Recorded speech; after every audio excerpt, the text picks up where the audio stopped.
This is the fastest keyboard in the world. Cherry's no longer the king. How does that make you feel? You're looking at the B820R, and this is from Bloody, a company owned by A4 Tech, which is based in Taiwan, Taipei, Taiwan to be exact. So these guys are not a Chinese company, and they've come up with a very interesting new switch, 100 million keystrokes, they say. And they're doing this by making it infrared optical. So each individual switch here has an infrared signal that goes across, and when you press it down, you interrupt the infrared. Why are you interrupting these infrareds? Because it makes your keyboard really freaking fast. So they say they've pretty much removed all of the input lag. There's no bouncing off the metal, which also helps to, the longevity of the device. You don't have to worry about spills and stuff either, because they've got a coating on the PCB and they've got some fluid channels, plus the technology itself is just more resistant to spills and humidity and all that sort of thing. So all that together, and they have their new switch, which they are calling the LK Optic Switch, or it's the LK Light Strike Optic Switch. Now they've got a couple different versions here. We're going to play with both of these. These are like the blue switches with the machine gun sound effect.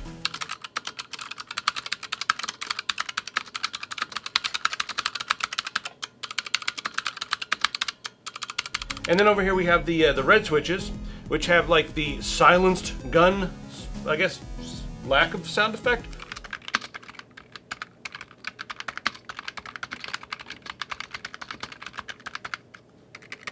Now they're also saying that, their technology has removed the latency. So you do get a little bit of latency with a regular keyboard, like 20 to 30 milliseconds. And that's from the metal bouncing off the bottom there. With these, no latency. They just don't have any latency. And I want to just mention, it's kind of negligible, but they're using it for a marketing purpose, because the human element is going to be the biggest point of latency, usually around 200 to 300 milliseconds, somewhere in that range. I think mine's like 240. You guys can go test it online just by doing like human latency test or something on Google. Just try it out if you want to. So let's cover the rest of the stuff on this keyboard. All right, the keys themselves, they feel really interesting. When you sit down, you start typing on it, you know that it's not Cherry, and I don't mean that in a bad way. You sit down, you type, it's got a nice satisfying click, very similar to Cherry Blues on the blue switch. The reds feel very similar to the reds from Cherry, just the reds throughout the industry. But the one thing you're going to notice is that you're bottoming out quicker. 3mm travel distance until you bottom out. And then the response on this, they say, is 0.2 milliseconds, which is just negligible, pretty much nothing. So having the shorter key actually does feel a little different in games. And it could be placebo, but we could sit down and play games with this thing, and we did sit down and play some games with this thing.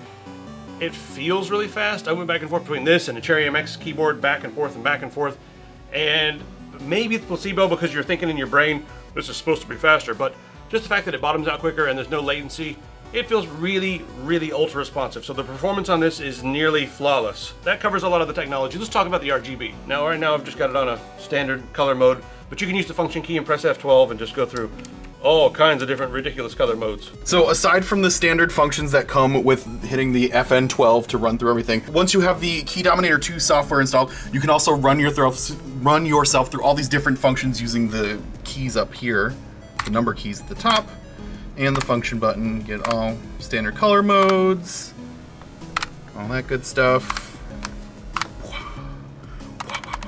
Let's take a look at the software here. Yeah, so this, like I said, this is the Key Dominator 2 software. These are just the ones that come with it standard. And you can assign whatever you want to whatever macro you want on everything here. You can also build your own macros. You can also do your whole macro profile thing. You can set it to specific things, to specific games to have auto macros all loaded up, which is pretty cool. You get the super combo, which is for like if you want to turn turbo mode on and shit like that. As far as like yeah. Single cycle auto, and the auto attack and auto run. So basically you can hold it down and it does like a turbo. You release it to stop. Yep. Like that kind of stuff. But then there's also this whole RGB animation thing that pulls up here. So now, like right now, I can play and watch it. It'll go through the show. This is the same thing as going on here. Well, that's okay. A lot of times the real-time lag from the software to the keyboard is a few seconds, but this is actually spot on. Yep.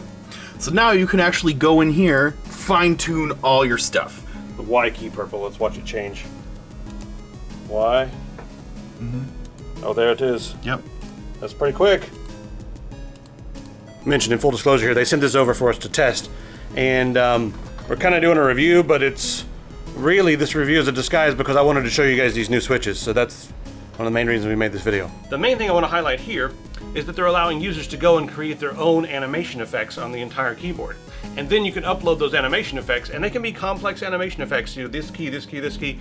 They've got the full-on bird flying on here just to show you basically how it works. But then you can go online and download those animation effects. I want to know who's going to use that on a daily basis.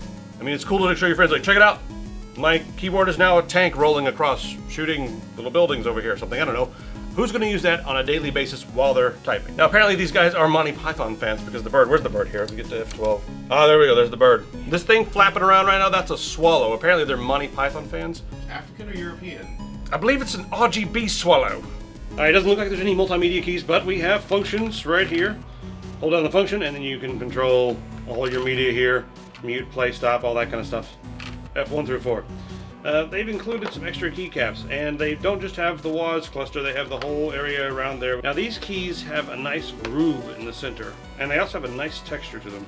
Let's cover the materials. So we have a metal, gunmetal top plate, which is nice. Feels really good. And then the plastic on the bottom is solid. It doesn't have an extreme amount of weight to it, but it does feel substantial, and it does feel very well made. We have our channels here on the bottom where the stuff can flow through. Rubber right here, 2 rubberized feet here on the bottom.